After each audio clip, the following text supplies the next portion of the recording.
Hello, everyone. Thank you so much for taking your valid time for attending the summit today. Today I'm going to talk about TempDB. The best practices of TempDB, some of the contention issues we have, and how do we solve them. So, let's get started.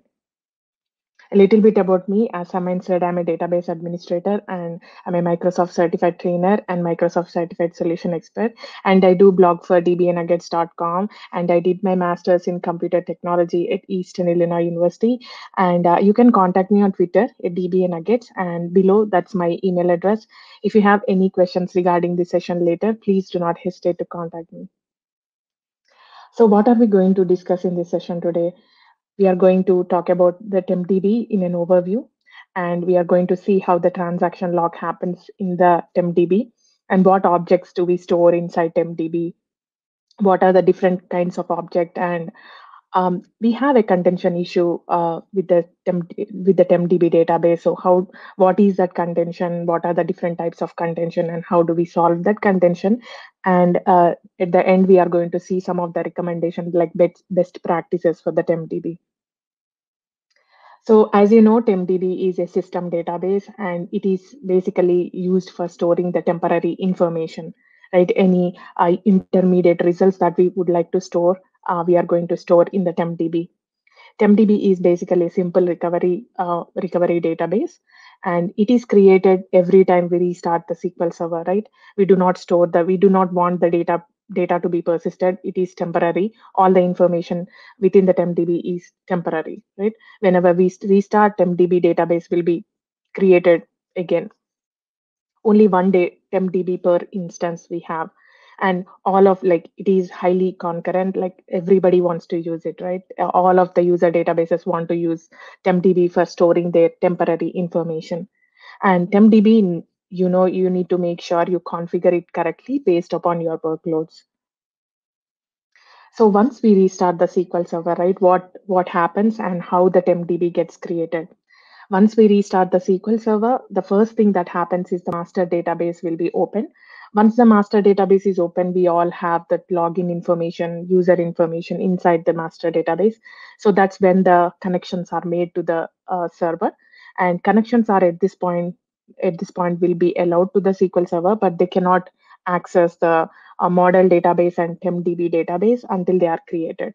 So model database and TempDB database will be logged until the TempDB gets created. So TempDB, it gets created based upon the model database. So if you have any, if you have any tables that you accidentally created in the model database, those will be also carried away to TempDB. So if at all your TempDB is not creating very fast, it is taking some time, just go ahead and look into model database, like if you have any user tables into the model database. So basically TempDB gets the copy of the model database, just like the regular other user database, how they create from the model database. TempDB also gets created the same way. So while this TempDB gets creating, right? If you go ahead and see the error log, the first thing that happens is it will open up once it open up the master database, it will go ahead and open up the model database, and then model database and TempDB database won't be available, but the connections are still open until at this point of time. They can connect, but they cannot access the TempDB because it's not yet created. And once the model database is open, the TempDB go ahead and get created based upon the model database. That means like it will go ahead and create the primary data file, and then it will copy over any extents, any page, like the page extents to the TempDB database, and then it will go ahead and create the log file at the step number 2. And if you see the step number 3, it says starting up the database TempDB.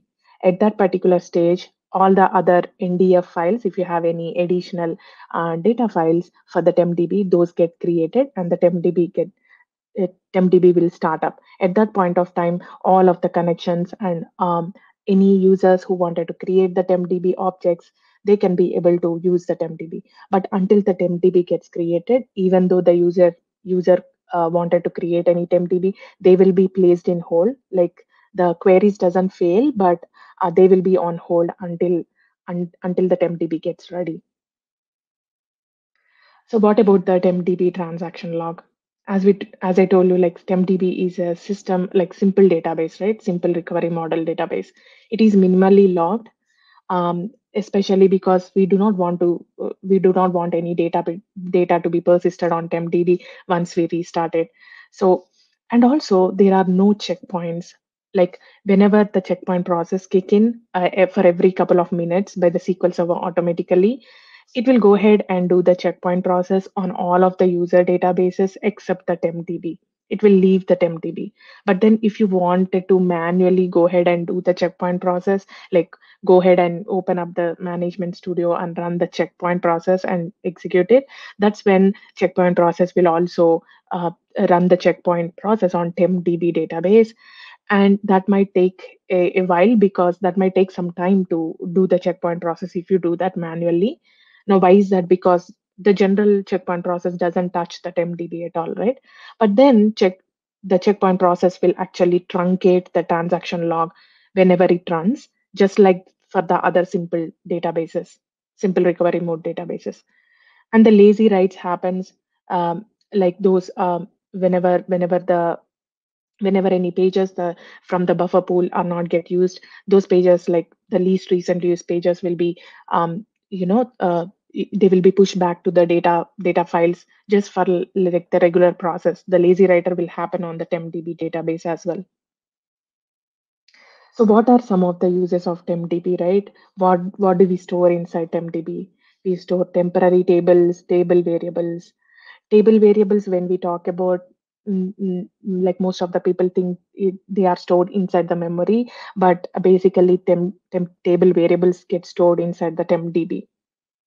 And for the index operations, right, um, you have to go ahead and choose where do you want to um, sort those indexes, sort indexes in TempDB. If you specify it exactly, like sort the indexes in TempDB, that's when the sorting happens inside TempDB. Like if you do not mention anything, then the sorting going to happen inside the user database where those index operations are happening. And if you the statistics also use the TempDB, while the update stats happens, it will use the TempDB. Like if you have triggers, right, if you have any triggers behind the scenes, the snapshot isolation will be enabled, and the version store gets enabled inside the TempDB. And for the checkDB process, you will have those snapshots of the database that gets created before running the checkDB, right? So those snapshots are saved inside the TempDB as well. And cursors also use TempDB. These are some of the TempDB users, where like these all are the objects which get stored inside the TempDB. You can divide the objects inside the TempDB as user objects that we create, and the internal objects that we do not specify to create. Like if you see here, the internal objects, we have sorts, work tables, work files, version store. These we do not specify them to go ahead and create, but they do create behind the scenes for our queries. Um, uh, inside our execution plans, right? The sorts and then work tables, and if you use any triggers, those version store get enabled. Those are the internal objects we do not manually go ahead and create. But when you see the user objects, we do create those. Like we'll go ahead and create the temporary tables, table variables. There are certain type of temporary store procedures, like they are like regular store procedure, but then the text behind it will be stored inside the TempDB, and we do not want to persist them, right? If you manually go ahead and create any objects, like if you wanted to create any user objects, like user tables inside the TempDB, you can do that, but then the data won't be persisted, right? So there are a couple of DMVs that we can use to see how these objects are getting used, how many of these user objects or internal objects are getting created. There are a couple of DMVs that we can use, especially like sysdmdb file space usage, sysdmdb session space usage, and sysdmdb task space usage. These are based upon session, file, and the space. So let's talk about the contention. When SQL Server like since the SQL Server 2005, we do have like contention issues, and Microsoft has been working on these contention issues until 2019. So let's talk about what different kinds of contention problems we have and how we can effectively solve them. One of the type is object allocation contention. This type of contention is basically on the system pages. Like if you have any data files, right? If you have the data files for any of the databases like user databases or tempdb databases, all of these databases have data files in them. So each data file have some of the system pages like IAM page, GAM page, SGAM page, right? Like these are the system pages where they will capture the information of like if you are going to create any if you wanted to create any temp table, right? You need to go ahead and um, update in some pages like gam page, scam page to get those extents from those um, uh, like global allocation map pages. You need to go ahead and um, write these like what how many extents do you need, how many pages you need to get those temp tables that get created. So tempdb, everybody is going to use the tempdb. All of the user databases want to create tempdb. So if multiple users and applications, if they have a process of creating these temp table objects continuously, then all of those requests have to go ahead and update that information to grab those extents or pages they need from these system pages, right? Because these system pages are the pages which will have the information of how many extents were allocated or how many extents were not allocated and free. They have to go ahead and update them and grab that extent they need before creating any objects. So once everybody starts using it at the same time, they have the contention on those pages. So for example, we have a data file. Each data file have these IAM page, GAM pages, CAM pages, right? So let's say like these are the metadata pages like GAM pages, CAM page. And let's say there is a process. There are multiple threads coming along the way at the same time, and only one thread, like only one request can update that IAM page or CAM page to get that allocation extent they need. Only one request can update those pages at a time. So multiple requests cannot update those pages at a time, because while the request update the page, those pages are logged, actually exclusively logged. So what happens is, if we have just one data file, all of this request will be sit in the latch queue. Like latch queue is a queue where like SQL Server will create in, so that the request can go in the serializable process. No matter how many threads we have, they sit in the latch queue. One request can update that IAM page or GAM page at a single time. Multiple requests cannot update them. So that is a problem. Like that's when the contention happens. All of these requests have to wait until they get their turn.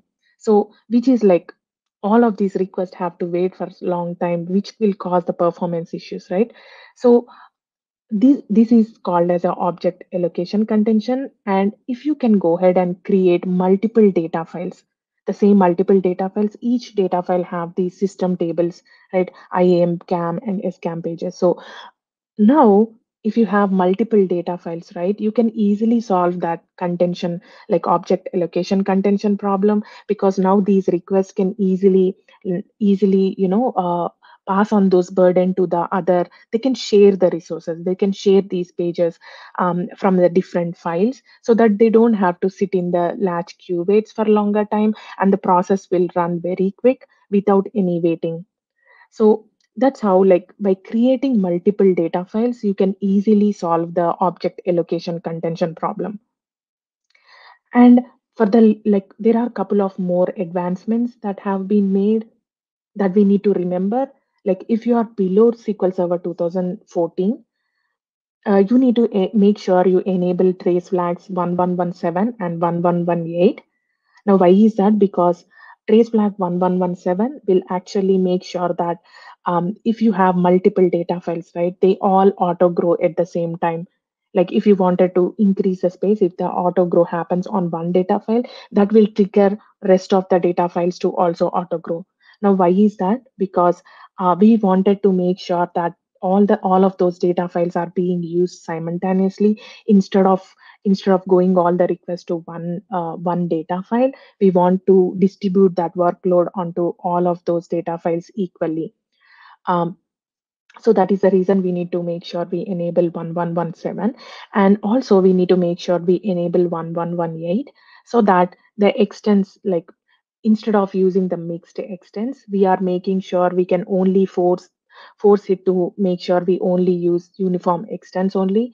Now why is that? Because if we are using any objects, right, we like if we need more allocations of the pages, it is better to just allocate the uniform extents, because each extent has 8 pages in it. That way we do not have to go ahead and update those IAM page and GAM pages multiple times, right? So that way we can reduce the contention. So if you are above SQL Server 2014, you will have the ability, like these trace flags are automatically enabled by default, so you don't have to worry about these trace flags. um, so and also there are a couple of more enhancements that has made. So the allocation, they made sure that allocation is not only happening um, on one, like there are multiple IAM pages, PFS page, and then GAM page, SCAM page on in a single file, right? In a single data file, we will be having so many. We might be having so many these system pages.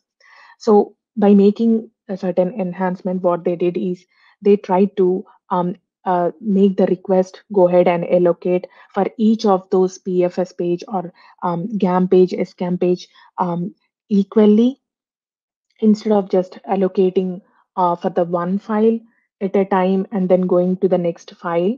They made sure that for uh, allocation happens across all of the PFS page or CAM page of all of those pages in all of the files, so that it can go ahead and it's like the round robin algorithm where all of those extends, like all of those allocations get equally distributed within the files as well, because each file have those have those multiple system files like IAM, GAM page, SCAM page. So these enhancement make sure like the allocation happens across all the set of these pages across all the files. So there is one more type of contention known as metadata contention. Um, this type of contention doesn't only happen on temp database, but also it can happen in all of the user databases, because whenever we create any objects, right, even in the user databases or even in the temp table, we need to go ahead and update that we have created any object inside certain metadata objects. Those are the system objects that we have to go ahead and insert those values whenever we make modifications to those objects, like how many, like what all the columns we have, what are the data types we have. We will go ahead and update that information on these metadata tables. So as I told you, like uh, TempDB is used by many users at the same time. Now all of these requests come and wanted to update that information, write that metadata information of those temp tables at the same time on these metadata pages, metadata tables inside the TempDB. So that's when the contention happen at metadata tables within the TempDB. It does happens in the user databases, but in the user databases, once we create the tables, we put those tables, right? We do not delete them so frequently. So the metadata contention happens mostly on the temp table, because we'll go ahead and create and then delete those objects very vigorously. So uh, this particular contention is caused on the metadata tables within the TempDB, and happens during the TempDB objects creation. Like I said, we have to go ahead and insert the information like what all data types we have and the other metadata information of those temp tables. So it can be slightly solved. It has been slightly solved once the temp table once we cache these temp tables. Like instead of going ahead and deleting that whenever inside our store procedures, like let's say an example, inside our store procedure, once we create the temp table, we'll just go ahead and later drop it.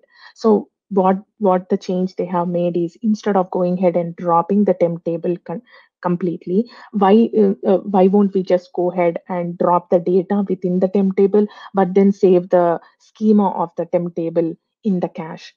That way that way the cached objects, the metadata cache objects, are still in the memory. We do not have to go ahead and manually, every time we go ahead and wanted to create a temp table, we don't have to go ahead and insert that metadata information within the temp table, but then go ahead and use the already existed temp table metadata in the cache. That way we can reduce some of the contention. But what happened is, once they have done that, once they have saved that metadata of the tables inside the cache, we do also have to maintain like deletes, right? We do also the cleanup process should also delete those metadata table over time, because now we are saving it in the cache. The cleanup process will automatically kick in based upon the usage. It will go ahead and drop it. So whenever we have to delete that metadata, we also had the contention on the deletes, because even the deletes, we have to go ahead and delete the metadata information on those metadata tables within the tempdb. So even that has caused a problem with the deletes as well. So what they did is, uh, uh, so what they did is, like instead of like, because while the deletes happens, these metadata tables, tables within the tempdb, there is a contention on those while there are deletes, because those metadata tables are completely exclusively logged while those deletes are happening at the metadata tables. So they have changed the algorithm in SQL Server 2016. I would like to thank Pam Lahoud for loaning me this algorithm from Microsoft. So they have made the algorithm change. Like the old algorithm used to do, like whenever they wanted to delete the metadata information from from the TempDB, they used to acquire the page latch exclusive weights on those metadata tables, and then scan for the metadata rows what they wanted to delete. Once they find the rows, they used to delete the metadata rows completely. But if they did not find any metadata information to delete, they used to delete that page latch exclusive weight. So until the entire process, the page latch exclusive lock was acquired during this delete process. But if you see the latest algorithm that they have changed in SQL Server 2016, instead of putting like exclusive lock, they just went ahead and first put the shared lock, so that the other processes also can go ahead and do their own process of deletion for the other attempt table objects. So they have just acquired the page latch shared lock, and then go ahead and scan the metadata rows. If they find the metadata rows, then they went ahead and promote that shared a page latch shared lock to the exclusive lock, and then delete the rows and then release the exclusive lock. Like if they did not find any rows, then just release that shared lock. This, what happens is, this particular new algorithm will actually solve some more metadata contention problem, because simultaneously other processes can also go ahead and work on those deletion process, because it's a shared lock, page latch shared lock. So this particular contention has actually solved some of the contention on the metadata tables. So they have introduced the same algorithm for the latest versions of SQL Server. Like if you see in between, they have introduced on SQL Server 2017 CU7, 2016 SP1 CU9, and 2016 SP2 CU1 as well. But then there are a couple of more things that we have to remember is, even though that like they have done couple of more advancements, um, like once we have cached these temp table metadata that we cached inside the temp table, inside the cache, right? We do not want to delete any of those temp table objects. Once we delete inside our queries, the metadata is still there inside the cache. So they have introduced like a cleanup process, like a particular thread, a specified thread for every NUMA node. They have made sure that is especially a helper thread where it can go ahead and whenever if we need to have the cleanup process, we can go ahead. That process will actually go ahead and delete those delete those cached objects and go ahead and find out the metadata information in the metadata tables and go ahead and do that. That helper thread is especially for deleting the metadata information of those cached tables. There is also like once they did that, there is also like um, uh, so as I told you that there is a contention on the temp table cache objects, right? So that is how we solve the problem. Like the helper thread will go ahead and continuously look for the temp table objects, and it will that is specifically for clearing out all of the metadata information of the temp table cached objects. So in SQL Server 2019, though they have placed the temp table like a helper thread to delete those metadata contention, they thought why not use the in-memory OLTP, like in-memory optimized um, OLTP. There is that option, right? In-memory OLTP of caching those object in the memory. So they thought why not use that feature for caching out these metadata objects itself, so that once they cached out all of these metadata objects inside the cache, we do not have to worry about going ahead and deleting them on the disk, right? So everything can happen inside the memory. So they have thought of caching out those metadata tables inside the cache. That's basically solved all of those latching problems that we have, like all of those exclusive log, shared log that we have. It have solved that problem most of the time.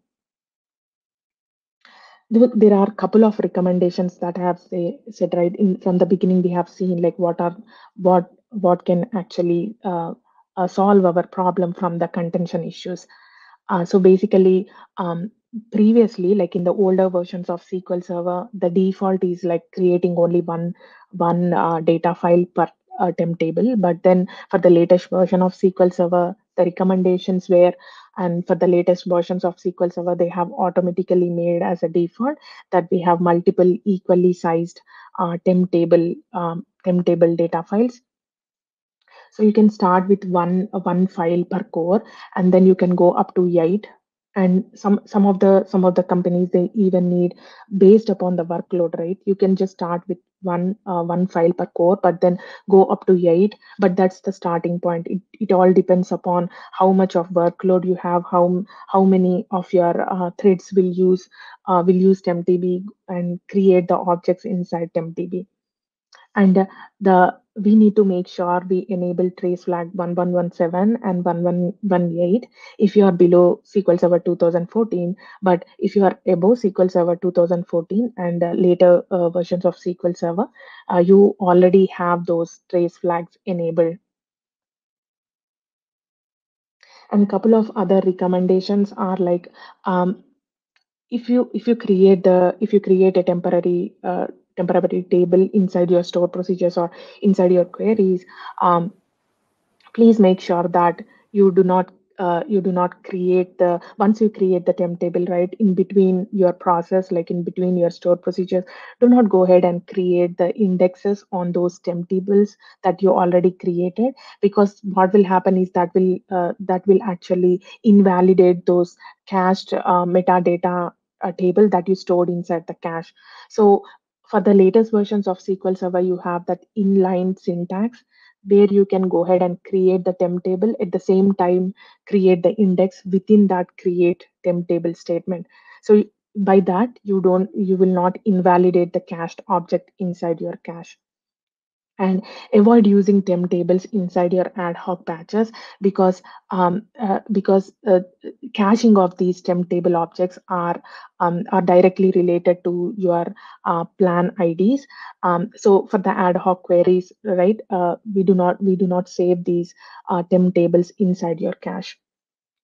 And please do not truncate the temp tables directly, because if you truncate, it will also invalidate the metadata cached object inside the cache. And as I told you, for the lower versions of SQL Server, it's only one file. You need to make sure you go ahead and divide that one file, add multiple files, so that you will save that, you will solve that object allocation contention. For the newer versions of SQL Server, it is as default the multiple database files. And I would like to especially thank Bob Ward and Pam Lahoud for their support in preparing my presentation.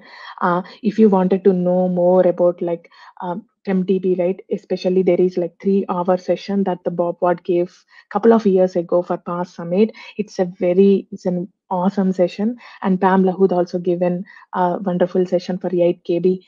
If you want to know more about deep internal stuff on MDB, please follow these references. These are very useful. And I would like to thank you